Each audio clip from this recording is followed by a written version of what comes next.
우리 함께 신앙 고백하시겠습니다. 전능하사 천지를 만드신 하나님 아버지를 내가 믿사오며 그 외아들 우리 주 예수 그리스도를 믿사오니 이는 성령으로 잉태하사 동정녀 마리아에게 나시고 본디오 빌라도에게 고난을 받으사 십자가에 못 박혀 죽으시고 장사한 지 사흘 만에 죽은 자 가운데서 다시 살아나시며 하늘에 오르사 전능하신 하나님 우편에 앉아 계시다가 저리로서 산자와 죽은 자를 심판하러 오시리라. 성령을 믿사오며 거룩한 공예와 성도가 서로 교통하는 것과 죄를 사하여 주시는 것과 몸이 다시 사는 것과 영원히 사는 것을 믿사옵나이다. 아멘.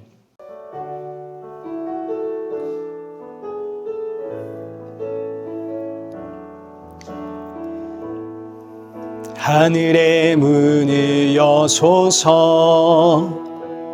이곳을 주목하소서 주를 향한 노래가 꺼지지 않으니 하늘을 열고 보소서 이곳에 임재하소서 주님을 기다립니다. 기도의 향기가 하늘에 닿으니 주여 임재하여 주소서 이곳에 오셔서 이곳에 앉으소서 이곳에서 드리는 예배를 받으소서 주님의 이름만이 오직 주의 이름만 이곳에 있습니다. 이곳에 오셔서 이곳에 앉으소서 이곳에서 드리는 예배를 받으소서 주님의 이름만이 오직 주의 이름만 이곳에 있으. 우리 시간 예배 앞에 서 있는 내 모습을 한번 점검하면서 분주했던 내 마음 가라앉히고 오늘 주시는 말씀 앞에 아멘으로 화답하는 성도가 되어지도록 이 시간 내 마음을 열어주옵소서. 그리고 이 시간 함께하는 우리 사랑하는 성도들의 마음도 열어주셔서 오늘의 예배가 새 힘과 위로와 안식의 예배가 되게 하여 주옵소서. 우리 함께 기도의 자리로 나가겠습니다. 기도하겠습니다.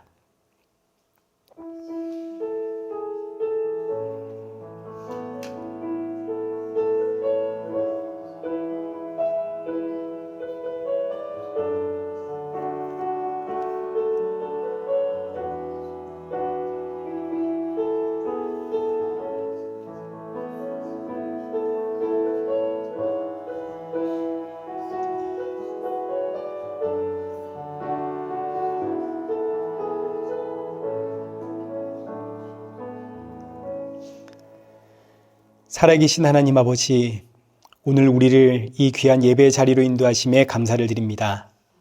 한 주간 지치고 상한 영혼들 이 자리에 모였사오니 오늘의 예배가 사랑하는 성도들에게 참 위로와 평안과 안식의 예배가 되게 하여 주옵시고 돌아가는 그 성도들의 마음속에는 주가 주시는 새 힘을 가지고 돌아갈 수 있도록 인도하여 주옵소서. 새롭게 시작하는 이 한 주도 주가 주시는 말씀 붙잡고 또 날이 가면 갈수록 예수 그리스도를 닮아가며 십자가의 은혜와 사랑만이 우리 안에 더욱더 충만한 성도가 되게 하여 주옵소서. 예수님의 이름으로 기도드리옵나이다. 아멘. 우리 함께 교독문 제26번을 교독하시겠습니다.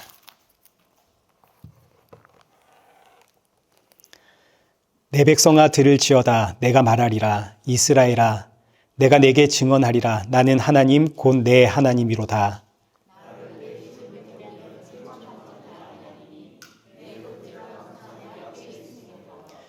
내가 내 집에서 수소나 내 우리에서 순념소를 가져가지 아니하리니 산의 모든 새들도 내가 아는 것이며 들의 짐승도 내 것이미로다.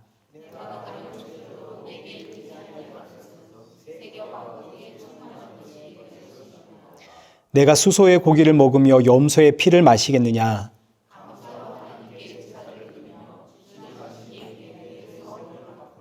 함께 읽겠습니다. 환난 날에 나를 부르라. 내가 너를 건지리니 내가 너를 영화롭게 하리라. 아멘. 우리 찬송가 26장 함께 찬양하겠습니다.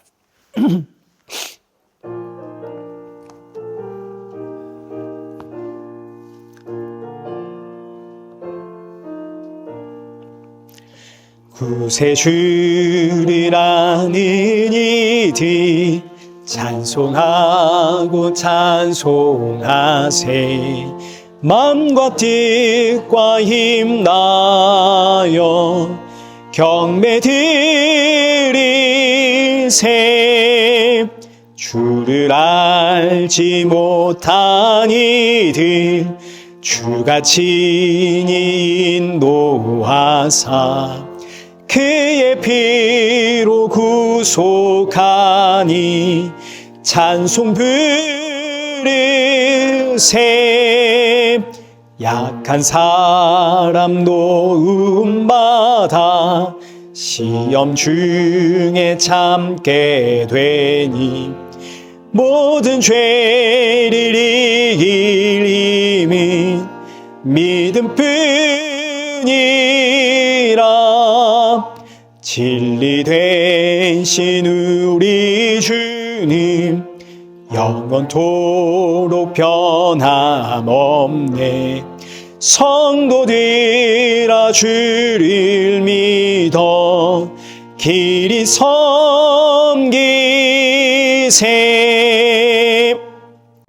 우리 함께 성경 봉독하시겠습니다. 우리 오늘 보실 하나님의 말씀은 고린도전서 11장 2절에서 16절입니다. 고린도전서 11장 2절에서 16절. 이제 본문이 기니까 2절에서 10절까지만 우리 함께 읽도록 하겠습니다. 교독하시겠습니다. 너희가 모든 일에 나를 기억하고 또 내가 너희에게 전하여 준 대로 그 전통을 너희가 지킴으로 너희를 칭찬하노라.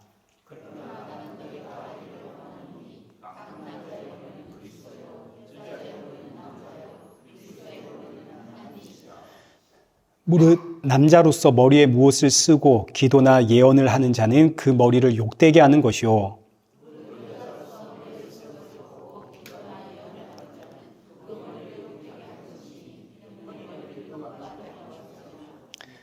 만일 여자가 머리를 가리지 않거든 깎을 것이요. 만일 깎거나 미는 것이 여자에게 부끄러움이 되거든 가릴지니라.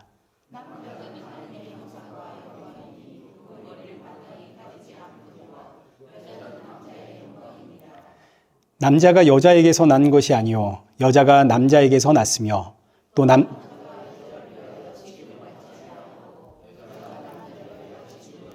함께 읽겠습니다. 그러므로 여자는 천사들로 말미암아 권세 아래에 있는 표를 그 머리 위에 둘지니라. 아멘. 교회 소식 알려드리겠습니다. 우리 다음 주 대표 기도는 우리 성경희 권사님이십니다. 그리고 성경희 권사님이 오늘 예배 후에 맛있는 음식을 준비를 하셨거든요. 그러니 여러분 그냥 가지 마시고 우리 권사님 준비하시는 음식들 우리 다 남김없이 우리 입으로 집어넣었으면 좋겠습니다. 이 시간 그리고 우리 저기 새로 청년 오셨는데 잘 오셨습니다. 네, 큰 박수로 환영하겠습니다. 네. 그리고 지난주에 오셨던 젊은 두 부분이 또 오셨네요. 잘 오셨습니다. 우리 큰 박수로 또 환영하겠습니다. 네, 예배 끝나고 그냥 가지 마시고 교제하고 가십시다. 네, 고맙습니다. 우리 시간 헌금 봉헌하겠습니다.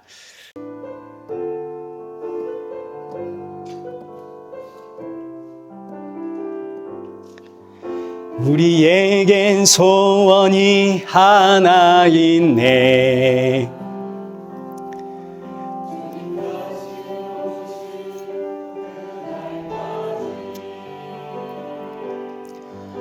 우리 가슴에 새긴 주의 십자가 사랑 나의 교회를 사랑케 하네. 주의 교회를 향한 우리 마음 희생과 포기와 가난과 고난 하물며 죽음조차 우릴 막을 수 없네.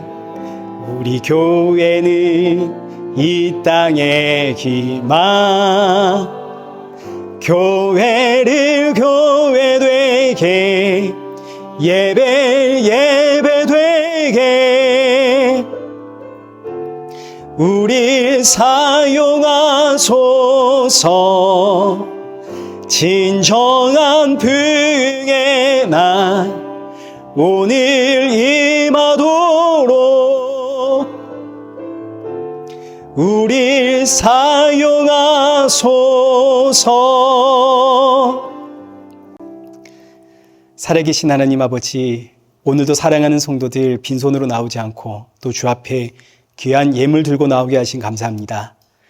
이 헌금을 드릴 때마다 날 위해 십자가에 죽으신 예수 그리스도를 기억하는 성도들 되게 하시고 나의 모든 것이 주의 것이고 또 주님 앞에 올려드림이 언제나 나의 기쁨이 되어지는 우리 성도들 되게 하여 주옵소서. 예수님의 이름으로 기도드리옵나이다. 아멘. 우리 오늘 본문은 고린도전서 11장 2절에서 16절입니다. 권세 아래에 있는 표라는 제목으로 오늘 본문의 말씀을 우리 함께 살펴보도록 하겠습니다. 먼저 지난주에는 8장부터 10장까지 우상 제물을 먹는 문제에 대해서 우리가 살펴보았습니다. 우상 제물을 먹는 문제뿐만 아니라 성도의 일상에서 일어나는 모든 문제들의 기본 원리는 여기 10장 24절과 33절에 기록된 것처럼 누구든지 자기의 유익을 구하지 말고 남의 유익을 구하라입니다. 이 신앙생활의 기본 원리입니다. 이렇게 살아야 되는 이유는 여기 33절에 기록되어 있는 것처럼 예수님을 증거하기 위해서. 그런데 이런 신앙의 원리를 내 삶에 이제 적용하려고 하면 이게 적용이 안 됩니다. 그 이유는 저와 여러분이 죄인이기 때문에 남의 유익을 위해서 내 유익을 포기한다든지 내가 좀 더 손해보며 산다든지 우리는 이게 안 되는 인생입니다. 여기 마태복음 18장 21절에서 베드로가 예수님께 묻죠. 예수님, 혹 형제가 나에게 죄를 범했다면 내가 몇 번이나 용서해 줘야겠습니까? 7번 정도면 되겠습니까? 사실 베드로는 여기서 아주 통 크게 예수님께 제안을 한 겁니다. 나는 7번이나 누군가를 용서해 줄 수 있는 그런 사람 아닌데 예수님께서 말씀하신다면 까짓거 제가 노력해 보겠습니다. 7번까지는 용서해 보겠습니다. 베드로의 입장에서는 어마어마한 각오고 결단입니다. 근데 예수님의 답변은 우리가 알다시피 7번을 70번이라도 용서해 주어라. 한마디로 영원히 용서해 주어라. 무엇을 위해서? 복음 증거를 위해서. 저 한 영혼의 구원을 위해서. 근데 이 명령이 불가능한 명령이죠. 이 땅에 어떤 사람이 영원한 용서를 하며 살아가겠습니까? 이렇게 우리가 살아갈 수만 있다면 부부가 서로 다툴 이유도 없고 남을 험담할 이유도 없고 수군거릴 이유도 없고 비방거릴 이유도 없는 겁니다. 용서만 할 수 있다면 원망도 없고 불평할 이유도 없겠죠. 영원한 용서는 오직 예수님만이 하시는 것이고 저와 여러분은 용서하며 살아가는 인생이 아니라 다투고 경쟁하고 시기하고 질투하며 살아가는 죄인입니다. 이제 간혹 예수님을 믿으면 내가 점점 죄와 멀어지고 내가 점점 거룩해져 간다라고 생각하는 분들이 계십니다. 이제 이것을 성화주의라고 이야기를 하는데 이건 성화에 대한 오해입니다. 흔히 구원의 서정이라고 해서 이 구원의 단계가 있습니다. 로마서 8장 30절 한번 보시면 또 미리 정하신 그들을 또한 부르시고 부르신 그들을 또한 의롭다 하시고 의롭다 하신 그들을 또한 영화롭게 하셨느니라. 이제 여기서 구원의 단계가 나오는데 먼저 미리 정해 놓으심, 이 예정입니다. 그 다음에는 불러내심, 소명이라고도 하고 콜링이라고도 하죠. 그 다음에는 의롭다 하심, 칭의를 뜻합니다. 그리고 마지막으로는 영화롭게 하심, 이제 구원의 단계입니다. 이때 의롭다 하심과 여기 영화롭게 하심 사이에다가 성화라는 것을 넣었습니다. 왜 여기다가 성화를 넣었냐면 영화로움이란 영광스러운 지위나 상태로의 변화를 뜻합니다. 성도는 예수님을 통해서 영적으로는 이미 우리가 하나님의 자녀라는 신분의 변화가 있고 영광스러운 이 지위를 회복했지만 그러나 지금 이 육적으로는 현실에서는 우리가 영광스러운 지위를 가지고 있는 건 아닙니다. 세상 사람들이 저와 여러분을 보면서 참 저 사람은 영광스러운 지위를 가진 사람이다 이런 생각 안 하지 않습니까? 현실에서 나는 사실 크게 내세울 것이 없는 평범한 사람 중에 하나고 혹은 평범 그 이하의 신분으로 살아가고 있는 중입니다. 자, 그러니 성도의 영화, 그 궁극적인 완성은 저와 여러분이 하나님 나라에 가는 그날입니다. 그날의 이 세상은 저와 여러분이 얼마나 영광스러운 지위와 신분을 가졌는지를 알게 될 겁니다. 자, 그러니 여기 의롭다 하심과 성도의 영화 사이에는 이제 좀 갭이 있죠. 의롭다 칭함을 받았지만 영화로움으로 가는 이 시간까지의 간격, 이 사이를 메꾸기 위해 가지고 이 성도의 그 삶을 성화라는 이름으로 붙였습니다. 성화를 여기다가 넣은 겁니다. 성화라는 단어는 성경에는 없는 단어지만 의롭다 칭함을 받은 성도가 하나님 나라에 가는 그 날까지의 여정을 예수 그리스도와 동행하는 여정이다 라는 의미로 성화라는 단어를 써가지고 여기다가 첨부를 한 겁니다.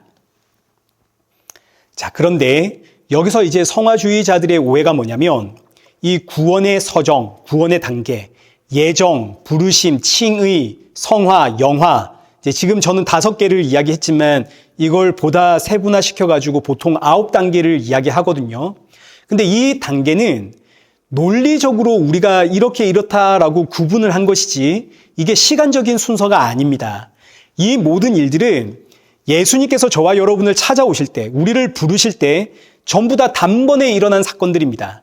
단번에 일어난 사건을 그냥 논리적으로 이렇게 분류를 한 것뿐입니다.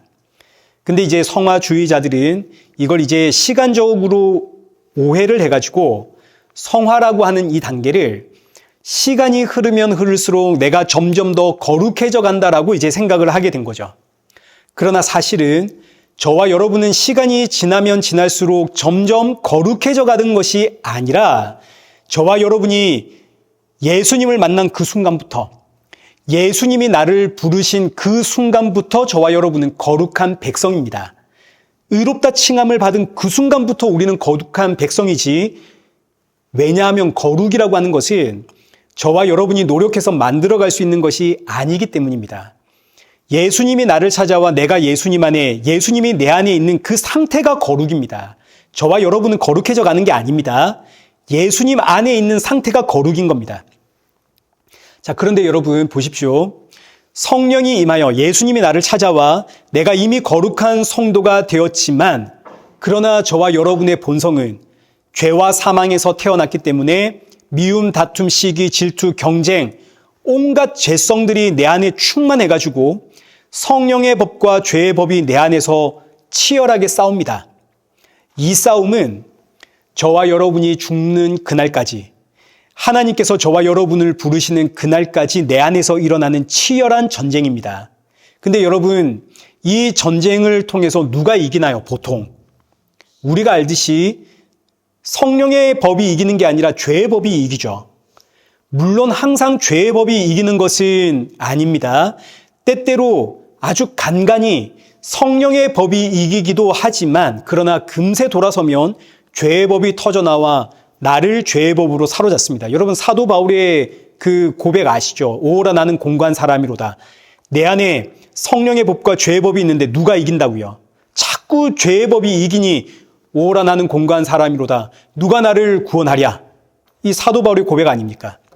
자, 이것이 저와 여러분의 평생의 싸움인데, 그러나 그럼에도 불구하고 이렇게 우리가 하나님 나라에 가는 그날까지 죄의 법과 싸우면서 죄의 법에 짓눌림에도 불구하고 이 과정을 성화라고 부르는 이유는 저와 여러분이 지금 누구 안에 있기 때문에, 예수 그리스도 안에 있기 때문에, 내가 예수님 안에 있고 예수님이 내 안에 있기 때문에 죄와 싸워서 이기는 순간보다 지는 순간이 훨씬 많지만, 그럼에도 이런 저와 여러분의 삶을 성화, 거룩한 삶이다라고 이야기한다고요. 그래서 성도는 시간이 지날수록 신앙의 경륜이 쌓여갈수록 거룩해져 가는 것이 아니라 예수님께로 피하는 지혜를 배우게 되는 겁니다. 처음에는 나의 열심과 열정을 가지고 나 스스로 내 의지와 각오와 결단으로 내 안에서 터져나오는 죄와 싸우려고 했지만, 시간이 흐를수록, 나이가 들수록, 신앙의 연륜이 쌓일수록 내가 깨닫게 되는 것은 나는 내 안에 자리 잡고 있는 이 죄, 이 악한 감정을 다스리거나 이길 수 없는 죄인이구나. 이걸 깨닫게 됩니다. 그래서 배우게 되는 것이 나의 유일한 피난처는 오직 예수님 뿐이구나. 그래서 자연스럽게 신앙의 경륜이 찰수록 성도는 예수님께로 빨리 피하는 지혜를 깨닫게 되는 겁니다. 지금 이상과 환경과 문제에서 과거에는 내가 막 싸워보려고 했는데 조금 시간이 지나 보니 내가 좀 싸워보다가 예수님 의지했다가 그러다가 시간이 더 많이 지나니 이제는 어떤 문제만 생기면 나의 피난처가 되시는 예수님께로 가는 이 지혜를 더 빨리 배우게 되더라. 그래서 여기 잠언서 16장 31절에 백발은 영화의 면류관이라 공의로운 길에서 얻으리라. 여러분 여기서 이 공의로운 길이 누구에게로 가는 길입니까? 예수님께로 가는 길입니다. 예수님을 향해 가는 길에서 성도는 백발을 얻게 되고, 이 백발이 영화의 면류관이 된다는 의미는 성도는 나이가 들면 들수록 더 많이 예수님 찾고 더 많이 예수님을 의지하게 된다는 하나의 표현입니다. 왜냐하면 이제는 내가 지혜가 쌓였거든요. 과거에는 내 힘으로 문제를 해결하려고 했고 내 힘으로 하나님을 기쁘게 해드리려고 했는데 나이가 들면 들수록 이게 불가능하더라. 오직 예수님만이 길이요 진리요 생명임을 내가 알게 되더라. 그래서 여기 잠언 20장 29절 젊은 자의 영화는 그의 힘이고 늙은 자의 아름다움은 백발이니라. 백발이 늙은 자의 아름다움이 되는 것은 백발은 공의로운 길, 예수님을 찾는 길에서만 얻는 것이기 때문에. 근데 여러분 이거 지금 문학적인 표현이지 이걸 가지고 아이고 그러면 이제 나는 염색을 하면 안 되겠다 이러면 안 되는 겁니다. 이게 하나의 표현입니다. 성도는 나이가 들면 들수록 더욱더 예수님께로 나아간다는, 예수님을 찾는다는 하나의 표현입니다.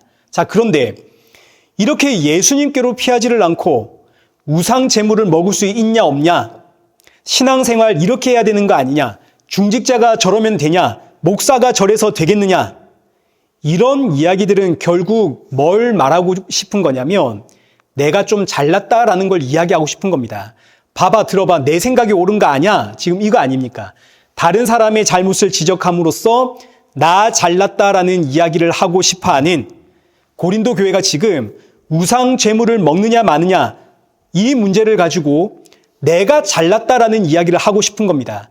이런 고린도 교회를 향해 사도 바울이 내린 그 일침이 우리 지난주에 보았듯이 너희가 지금 귀신 들린 거 아니냐?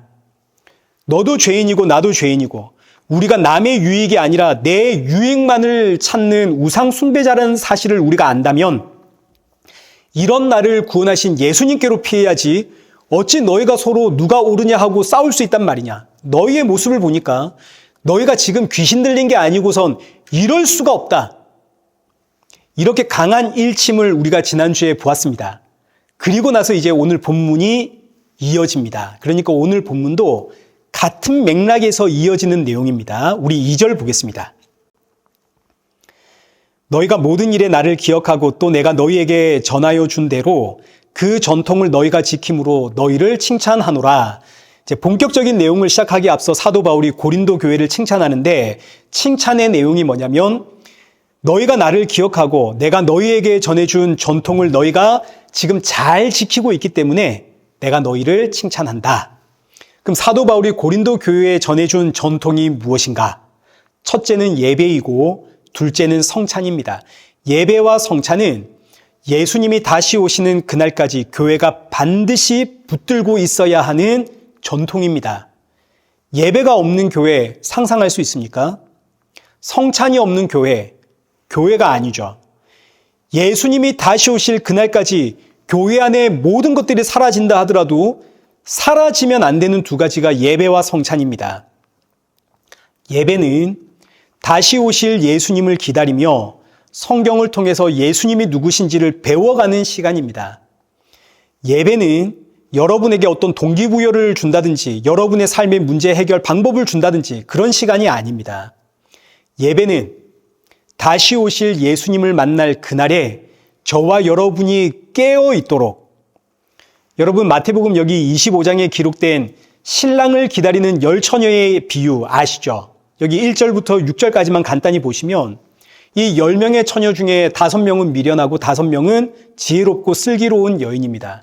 그래서 5은 신랑이 올 때, 신랑을 기다릴 때 이제 기름을 준비하지를 않습니다. 그러나 지혜롭고 슬기로운 5 처녀는 등과 기름을 준비해서 언제 올지 모르는 신랑을 밤새 기다립니다. 여러분, 이게 바로 예배가 하는 역할입니다.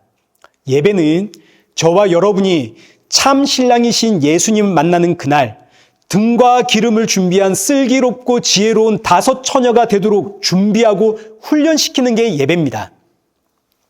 등불을 들고 언제 올지 모르지만 그 신랑을 맞이할 준비를 하는 신부들처럼 이 땅을 살아가는 성도가 이 세상이 아니라 예수님만 바라보도록 가르치고 훈련하는 시간이 예배의 시간. 마찬가지 성찬은 예수님의 명령 아닙니까? 우리가 잘 알듯이 예수님께서 6월절에 제자들과 최후의 만찬을 하시면서 이 떡은 너희를 위해 찢기는 내 살이요, 이 피는 너희를 위해 흘리는 내 피니 새 언약의 피니 너희는 이것을 행하여 나를 기념해라. 예수님 다시 오시는 그날까지 십자가에 죽으신 예수 그리스도와 그리고 부활하신 예수 그리스도를 기념하는 게 바로 성찬입니다. 그래서 교회는 예배와 성찬을 통해서 예수님의 죽으심의 의미와 예수님의 부활의 의미, 그리고 장차 다시 오실 그 예수님을 사모하며 증거하며 가르치며 배우며 훈련하는 곳이 교회입니다. 사도 바울이 이 고린도 교회에 예배와 성찬이라고 하는 전통을 잘 가르쳤고 그 결과 지금 고린도 교회가 이 전통을 따라 지금도 예배와 성찬을 잘 하고 있다 이겁니다. 그래서 오늘 이 고린도전서 11장의 이야기가 예배와 성찬에 대한 이야기입니다. 자, 그런데 문제는 예배와 성찬이라는 형식은 남아있는데 그 안에 담겨있는 내용, 그 안에 담겨있는 정신이 사라져버렸습니다. 예배와 성찬 그 안에 담겨있는 정신이 뭡니까? 예수님 아닙니까? 십자가에 죽으시고 부활하신 예수님, 다시 오실 예수님, 그 예수님을 기념하는 이 정신이 예배와 성찬의 정신인데 지금 고린도 교회는 예배와 성찬은 있는데 그 안에 담겨있는 정신, 예수님이 사라져버렸습니다. 예수님이 사라져버린 교회, 이게 지금 이제 앞서 10장과 연결하자면 귀신 들린 교회의 이야기 아닙니까? 자, 그래서 이제 오늘 우리가 살펴볼 고린도전서 11장은 크게 예배와 성찬에 대한 이야기인데 이제 오늘은 우리가 예배에 대해서 한번 살펴보고 다음 주는 성찬에 대해서 살펴보겠습니다. 이제 3절을 보도록 하겠습니다. 그러나 나는 우리 함께 읽으시죠. 시작. 그러나 나는 너희가 알기를 원하노니 각 남자의 머리는 그리스도요 여자의 머리는 남자요 그리스도의 머리는 하나님이시라. 여러분, 제가 여러분에게 함께 읽자 할 때는 다 이유가 있는 겁니다. 자, 사도 바울이 2절에서 너희가 전통을 잘 지키고 있다 칭찬해 놓고는 그리고 나서 하는 말이 그러나 나는 너희가 알기를 원한다. 여기서 알기를, 알다라는 이 단어가 이해하기를 원한다, 발견하기를 원한다, 경험하기를 원한다 이런 뜻을 가지고 있거든요. 그러니까 지금 이 의미는 고린도 교회가 교회의 전통을 통해서 마땅히 알아야 할 것을 지금 모르고 있다 이런 이야기입니다. 교회의 전통이 무엇을 위해 존재하고 있는지 너희가 지금 전혀 이해를 못하고 있다. 너희는 내가 전한 것이 무엇을 의미하고 있는지를 다시 발견해야 된다. 그리고 이제 하면서 이어지는 말씀이 남자의 머리는 그리스도고 여자의 머리는 남자다. 아니 왜 갑자기 이 머리의 이야기를 하는가? 이 머리의 이야기가 예배와 무슨 상관이 있는가? 자, 계속해서 4절과 5절 한번 보겠습니다. 물은 남자로서 머리에 무엇을 쓰고 기도나 예언을 하는 자는 그 머리를 욕되게 하는 것이요. 무릇 여자로서 머리에 쓴 것을 벗고 기도나 예언을 하는 자는 그 머리를 욕되게 하는 것이니 이는 머리를 민 것과 다름이 없느니라.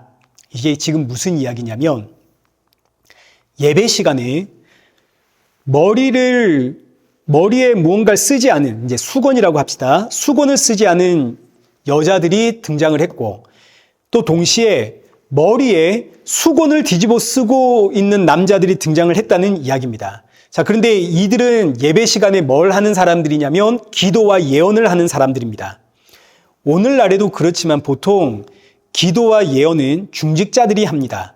여기서 예언이라고 하는 단어는 미래를 예언한다 이런 의미가 아니라 계시된 말씀을 선포하다 이런 뜻입니다. 하나님의 말씀을 선포하는 자 누군가요? 목사죠. 오늘말로 하자면. 그러니까 지금 교회에서 말씀을 가르치는 중직자들, 특별히 심지어 이 목사의 역할을 하는 남자와 그리고 말씀을 가르치는 여자들 가운데 일부가 예배 시간에 여자는 수건을 벗고 나왔고 남자는 수건을 쓰고 나왔다 이겁니다. 이게 어떤 의미를 가지고 있냐면 이 당시 문화는 여자가 머리에 수건을 써야 됐습니다. 이제 수건이라니까 우리 세수하는 수건 말고 여러분 면사포 아시죠? 결혼할 때 신부가 머리 뒤에 쓰는 면사포.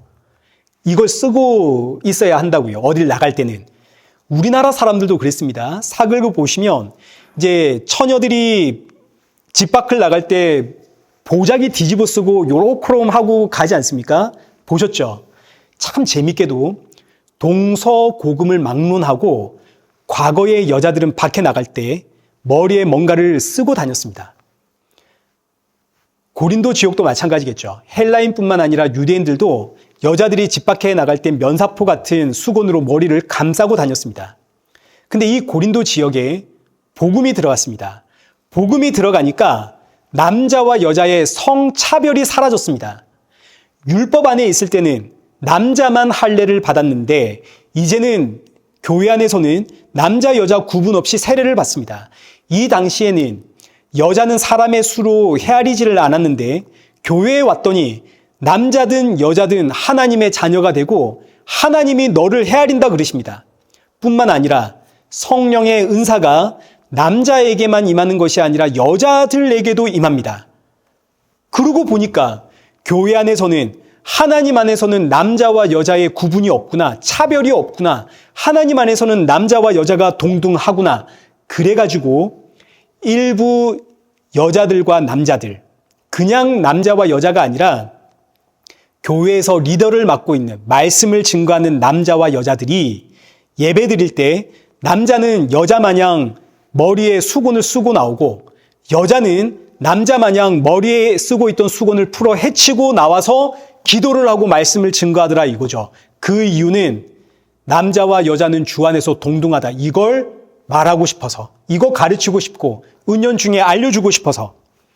자, 그러니까 지금 따지자면 여기 이 남자와 여자들은 굉장히 진보적인 사람들입니다.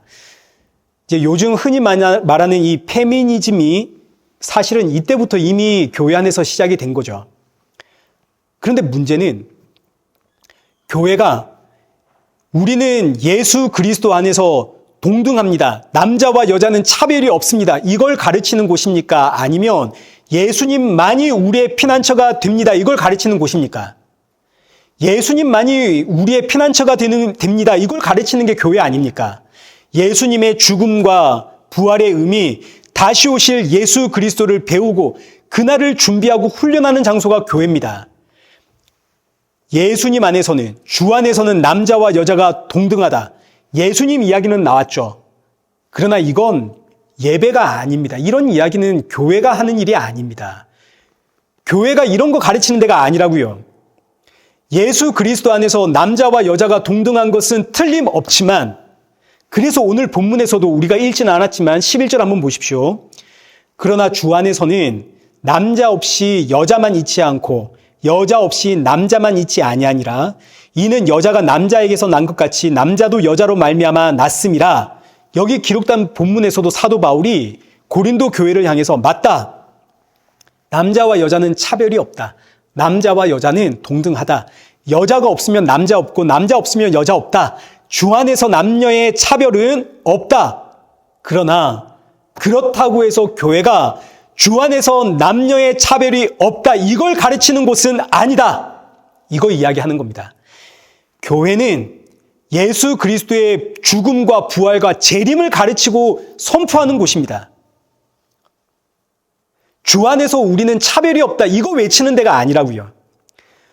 고린도 교회의 여자들이 지금 머리에 수건을 풀어헤치고 마치 남자 마냥 나와서 기도하고 예배하고, 또 이 고린도 교회의 남자들이 마치 여자 마냥 자기 머리에 수건을 뒤집어 쓰고 기도하고 예언을 하고 있는 것은 교회가 마땅히 가르쳐야 하는 게 무엇인지를 잊어버리고 예수 그리스도의 이름으로 자신의 욕구, 자신들의 그 욕망을 채우고자 하는 우상 숭배의 행위고, 이거 지난주 말씀으로 하자면 너희가 지금 전부 이 안에 귀신 들린 것이다. 이런 이야기가 되는 겁니다. 그런데 오늘날에도 교회가 이런 유혹에 너무너무 쉽게 넘어갔습니다. 예수 그리스도의 이름으로 성차별 반대하는 교회, 예수님의 이름으로 인권운동하는 교회, 예수님의 이름으로 사회운동하는 교회, 아무리 예수님의 이름으로 말한다 해도 이런 건 예배가 될 수가 없고 이건 교회가 될 수가 없는 겁니다. 세상 사람들이 볼 때는 야, 저 교회가 참 훌륭한 일을 한다 그렇게 말할지는 몰라도 이런 교회는 이름만 교회지 사실은 교회라고 하는 이름으로, 예수님의 이름으로 우상 숭배를 하는, 자신들의 욕구를 해결하고자 하는 귀신 들린 교회입니다.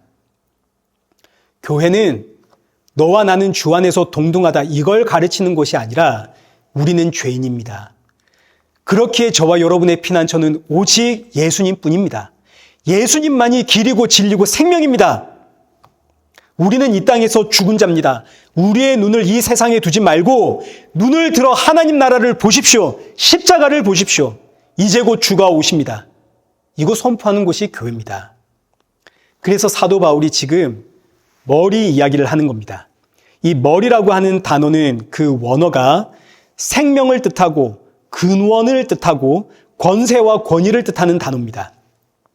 근데 이 생명과 근원과 권세를 뜻하는 머리에다가 수건을 뒤집어 썼다는 의미는 어떤 의미냐면 내 생명과 근원이 누군가에게 속해 있습니다. 이런 뜻을 가집니다. 그래서 동서고금을 막론하고 아담과 하와 이후로 이제 근대 사회가 될 때까지 여자는 머리에 수건을 썼습니다. 참 재밌죠. 하나님이 사람 안에 넣어준 본능입니다. 본능. 하나님이 넣어준 겁니다. 왜냐하면 여자는 남자에게서 나왔고 여자는 남자가 없으면 생명을 유지할 수 없는 인생이기 때문입니다. 여자의 근원이 남자에게 있다라는 이 본능이 우리 안에 있었기 때문에 이 과거에 이 아담과 하와 이후부터 근대 사회까지 사실 사람의 수를 헤아릴 때 여자를 헤아리지 않은 이유는 여자는 남자에게 속해 있기 때문이다 이런 생각을 했기 때문입니다. 이런 인식이 어디서 나왔냐? 그 근원을 찾아보면 세상의 문헌에는 답이 없습니다. 왜냐하면 이건 하나님이 사람들 안에 넣어준 본능이기 때문에.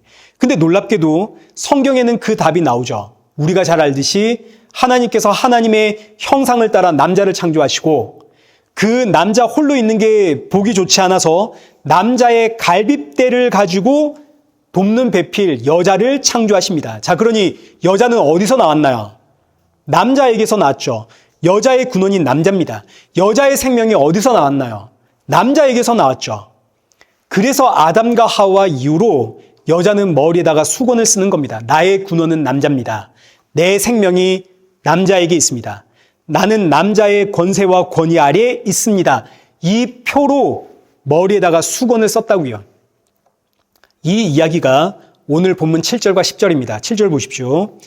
남자는 하나님의 형상과 영광이니 그 머리를 마땅히 가리지 않거니와 여자는 남자의 영광이니라. 남자가 여자에게서 난 것이 아니고 여자가 남자에게서 나왔고 또 남자가 여자를 위하여 지음 받은 게 아니라 여자가 남자를 위하여 지음을 받은 것이니 그러므로 여자는 천사들로 말미암아 권세 아래에 있는 표를 그 머리 위에 둘지니라.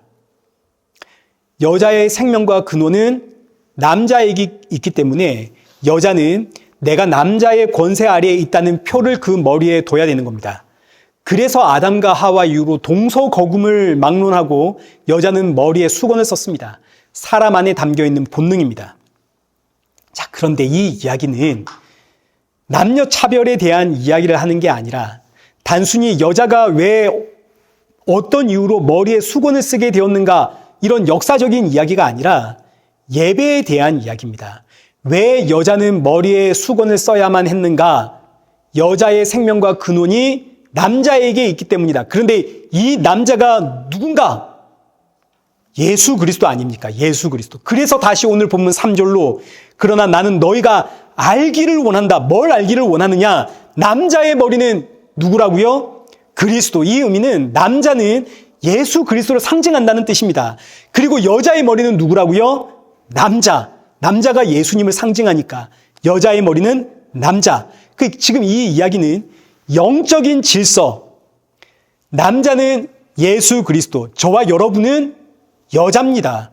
지금 우리는 성별이 있죠. 남자가 있고 여자가 있습니다. 그러나 예수 그리스도라는 참 신랑 앞에서는 우린 전부 다 신부 아닙니까? 신부. 우리가 다 여자입니다.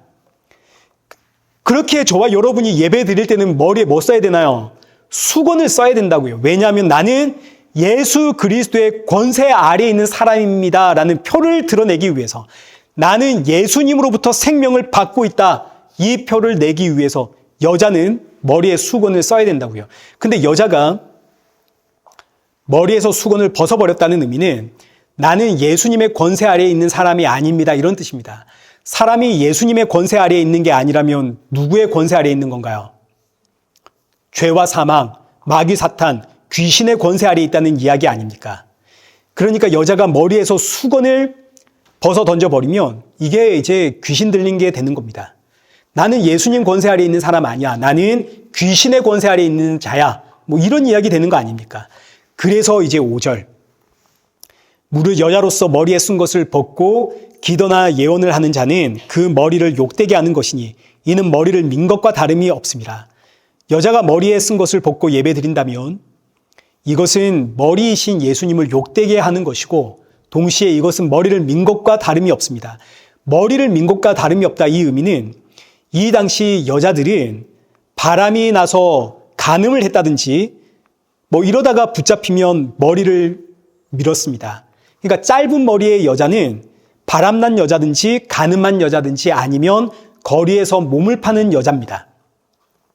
그래서 이어지는 6절이 만일 여자가 머리를 가리지 않거든 깎을 것이요 만일 깎거나 미는 것이 여자에게 부끄러움이 되거든 가릴지니라. 예배 시간에 머리를 가리지 않는다는 의미는 너 예수님 안 믿는다는 이야기와 같다. 그러니 머리를 가리지 않으려거든 너 교회에서 나가라. 그러나 이것이 부끄러운 이름을 깨달았거든 머리를 가려라. 자, 지금 이 말씀은 사도 바울이 고린도 교회에게 예배가 무엇인지를 가르쳐주는 말씀입니다. 지금 고린도 교회는 예배가 뭔지를 잊어버렸습니다. 그래서 예배 시간에 예수 그리스도 안에서는 남녀의 구분이 없다. 이게 주된 목적이 되어가지고 우리는 평등하다, 이거 말하려고 남자는 여자처럼 수건을 뒤집어 쓰고 여자는 남자처럼 수건을 벗어버리고, 그러자 사도 바울이 예배가 무엇인지를 가르쳐 주기 위해 여자가 머리에 수건을 쓰고 예배드리는 것은 상징적인 것이다. 영적인 상징이다. 나는 예수님께 속한 표다. 남자가 머리에 수건을 쓰지 않는 것은 남자의 머리는 예수님을 상징하고 예수님은 모든 권위와 생명의 근원이 되시기에 남자는 머리에 수건을 쓰지 않으므로 예수님만이 나의 생명과 만문의 근원이십니다. 이 고백을 드러내게 하는 것이다. 이게 바로 예배다. 그러니 남자는 여자들의 머리를 감싸고 있는 그 수건을 보면서 나는 비록 남자이지만 그러나 영적인 의미로 나 역시 여자입니다. 그렇기에 저 여인의 머리를 감싸고 있는 수건 보면서 나 역시 예수님의 권세 아래에 있는 사람입니다. 예수님이 나의 생명입니다. 예수님이 나의 군원입니다. 예수님이 나의 피난처가 되십니다. 이걸 고백하게 되는 것이고 이게 예배라는 이야기입니다. 동시에 여자들은 남자의 머리를 보면서 예수님만이 만물의 군원이 되시고 예수님만이 모든 권세의 군원이 되시는 만왕의 왕입니다를 고백하게 되는 바로 이것이 교회 공동체고 예배다라는 걸 가르쳐 주는 겁니다. 따라서 남자가 머리에 수건을 쓰고 여자가 머리에서 수건을 벗어 던지고 그렇게 예배 드리는 것은 그 남자 그 여자의 문제가 아니라 예배 정체성에 관한 문제다 하는 걸 가르쳐 주는 거죠. 자, 그럼 이제 이 말씀을 오늘 이 시대의 교회로 가져오면 오늘 이 시대에는 예배 드릴 때 여자들이 머리를 가리지는 않습니다. 짧은 머리를 가지고 있는 분들도 많으시고 머리가 긴 남자들도 많습니다. 이제는 문화가 달라졌거든요. 근데 여러분 아셔야 될 것이 문화는 갈수록 악해져 갑니다. 여기 14절 한번 보십시오. 만일 남자에게 긴 머리가 있으면 자기에게 부끄러움이 되는 것을 본성이 너희에게 가르치지 아니하느냐. 동서고금을 막론하고 남자가 머리를 길게 늘어뜨리고 치렁치렁 다니는 일은 없습니다. 그 어떤 문화에도 긴 머리의 남자는 없습니다. 왜냐하면 긴 머리가 남자에게 부끄러움이 된다는 것을 본성이 가르치고 있거든요. 본성이 말해준다고요. 그래서 머리가 길어도 우리나라 사람들도 옛날에 전부 남자들 다 머리 길었습니다. 근데 치렁치렁 안 하고 다녔죠. 그 긴 머리 전부 다 묶어가지고 쌍투를 틀어서 감추고 다녔습니다. 중동 지역에서는 긴 머리 남자들 다 터번에다가 머리 다 집어넣고 감추지 않습니까? 반대로 여자에게 짧은 머리는 수치가 됩니다. 이게 본성이 가르치는 겁니다. 언제나 그랬다고요?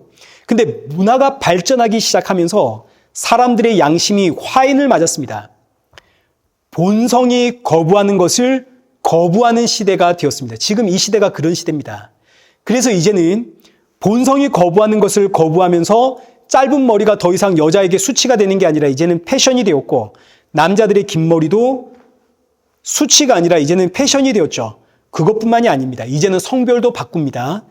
내 본성이 거부하는 것을 거부함으로써 성별까지 바꿔버리는 시대가 되어버렸습니다. 자, 그러나 문화가 이렇게 달라졌어도 그러나 오늘 본문의 말씀을 통해서 예배의 정신은 바뀌지 않습니다. 예배의 정신은 그대로 이어집니다. 예배의 정신은 무엇인가?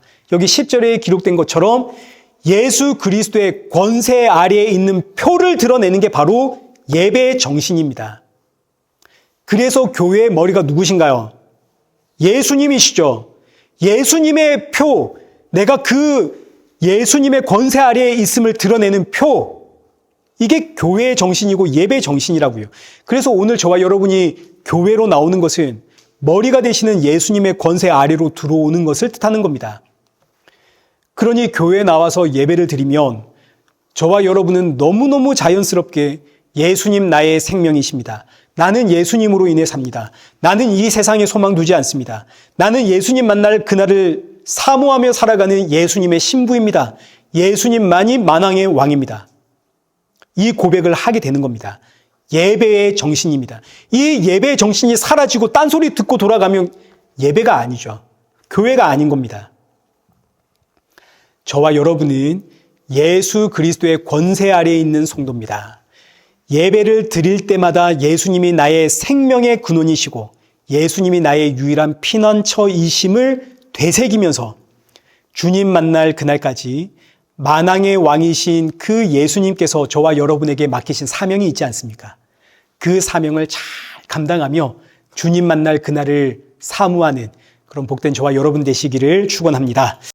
살아계신 하나님 아버지, 이 험한 종말의 시대에 교회를 통해 생명의 말씀 선포하게 하시니 감사합니다. 주님 만날 그날까지 이 땅의 모든 교회와 성도들이 예수님의 권세 아래에 있음을 드러내며 담대히 주를 찬양하며 증거하는 교회와 성도가 되어지도록 성령의 충만함 부어주옵소서. 이 땅의 수많은 일들이 우리를 유혹하며 때로는 걱정과 근심과 불안에 사로잡히게 하지만 우리의 소망은 이 땅에 있는 것이 아니라 하늘에 있기에 모든 환경과 상황 가운데 감사할 수 있고 찬양할 수 있고 기도할 수 있는 성도가 되어지도록 이 한 주도 우리를 지켜 보호하여 주옵소서.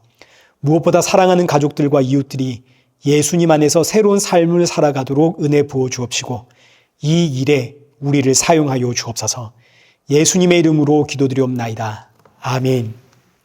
이제는 우리 주 예수 그리스도의 은혜와 성부 하나님의 크신 사랑과 성령 하나님의 위로교통 충만하심이 이 한 주도 예배자로 살아가며 맡기신 일들에 충성하며 주님 만날 그날을 사모하며 살아가는 우리 일회교회와 성도들과 온 세계 교회 머리머리 위에 이제로부터 영원토록 함께 있을지어다.